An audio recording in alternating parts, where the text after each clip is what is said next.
नमस्कार दोस्तों, आप सभी का स्वागत है आपके अपने चैनल अवस्थीज पे। आज हम आपके लिए लेकर आए हैं एक ऐसी कहानी जो हमें सिखाती है कि भक्ति, निष्ठा और कार्तिक माह के पुण्य का सच्चा अर्थ। तो आइए शुरू करते हैं इस अद्भुत सी कहानी को।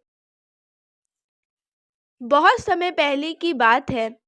एक सुंदर वन में एक विशाल वृक्ष पर 4 चिड़िया रहती थी। चंचल, मधुर, स्नेह और शांति। चारों एक दूसरे की घनिष्ठ सहेलियां थीं।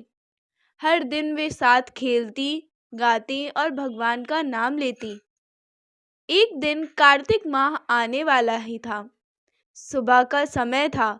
सूरज की किरणें पेड़ों की पत्तियों से छनकर आ रही थीं। तभी चंचल नाम की चिड़िया ने 2 औरतों को बात करते सुना।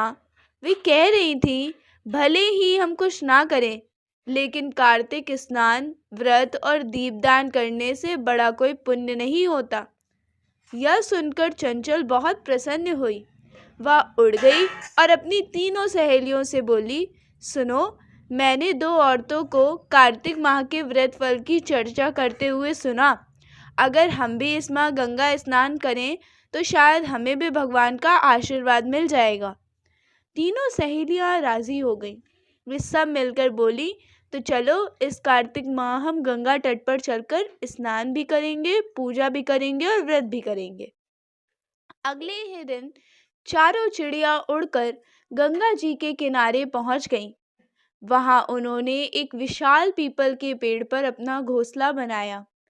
हर सुबह वे स्नान करती, दीप जलाती, भगवान विष्णु की पूजा करती और नाम जप करती। पूरा महीना इसी तरह बीता। उनके मन में एक दिव्य शांति थी, जैसे उनके पंखों में भी भगवान का आशीर्वाद समा गया हो।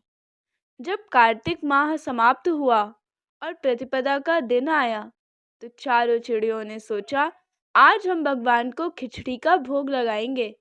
उन्होंने मिलकर थोड़ा थोड़ा घी, दाल और चावल इकट्ठा किया, छोटा सा चूल्हा बनाया और बड़ी श्रद्धा से खिचड़ी बनाई। अब सब नहाने के लिए गंगा जी चली गई। सबसे पहले चंचल लौटी। नहाने के बाद उसे बहुत भूख लगी थी। खिचड़ी की भाप उठती देख तो उसने कहा, थोड़ी सी भाप ही सही, पर भगवान के भोग की है। उसने वह भाप खा ली और थककर सो गई। फिर मधुर आई। उसे भी भूख लगी थी। उसने देखा कि भाप तो खत्म हो गई है, पर खिचड़ी का पानी बाकी है। वह बोली, यह भी तो प्रसाद है। उसने खिचड़ी का पानी पी लिया और वहीं सो गई। अब स्नेह आई। उसने देखा कि भाप और पानी दोनों खत्म हो गया है, तो उसने बची हुई खिचड़ी खा ली और वह भी सो गई। सबसे आखिरी में शांति आई। तीनों चिड़िया सोई पड़ी थीं। वह बोली, लगता है सब खिचड़ी खाकर सो गई। अब बस खुरचन ही बची थी। वही उसने खाई और वह भी सो गई। शाम होते होते आकाश काले बादल छा गए। देवलोक से तेज तूफान आया और उस तूफान में वह चारों चिड़िया काल का शिकार बन गई। समय बीता। अगले जन्म में जिस चिड़िया ने भाप खाई थी, वह राजा के घर के राजकुमारी बनकर जन्मी। जिसने खिचड़ी का पानी पिया था, वह कुम्हार की बेटी बनी। जिसने खिचड़ी खाई थी, वह ब्राह्मण कन्या बनी, और जिसने खुरचन खाई थी, वह राजमहल की हथनी बन गई। समय के साथ कुम्हार की बेटी राजमहल में दासी बन गई। ब्राह्मण कन्या राजकुमारी की सहेली बनी और हथनी राजमहल की प्रिय सवारी बनी। राजकुमारी को अपने पिछले जन्म की सारी बातें याद थी। वह सबको पहचानती थी और उसकी आंखों में करुणा और मुस्कान दोनों थी। जब राजकुमारी का विवाह तय हुआ और विदा का समय आया, तो उसने राजा से कहा, पिताजी, मैं अपनी सहेली, अपनी दासी और इस हथनी को भी अपने साथ ले जाऊंगी। राजा ने सैनिकों को आदेश दिया, हथनी को साथ ले जाओ, लेकिन हथनी उठी ही नहीं। राजकुमारी धीरे से उसके कान में गई और बोली, स्मरण कर, हम 4 चिड़िया थीं, गंगा तट पर कार्तिक व्रत करने वाली। बस इतना सुनते ही हथनी खड़ी हो गई। यह देखकर राजकुमार चकित रह गया। उसने पूछा, राजकुमारी, तुमने इसके कान में क्या कहा कि यह तुरंत उठ खड़ी हुई?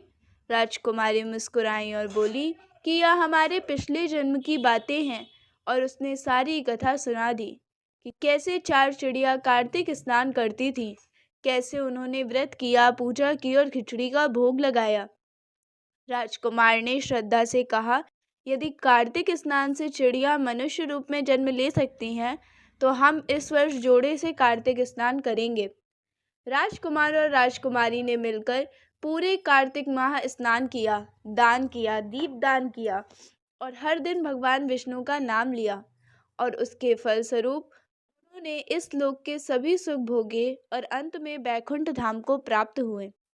तो दोस्तों, उम्मीद करती हूँ कि आपको यह कथा पसंद आई होगी। यदि आपको यह कथा पसंद आई हो तो वीडियो को लाइक करें, औरों के साथ शेयर करें और चैनल को सब्सक्राइब करना ना भूलें। मिलते हैं किसी अन्य वीडियो में। देखने के लिए आपका धन्यवाद। यह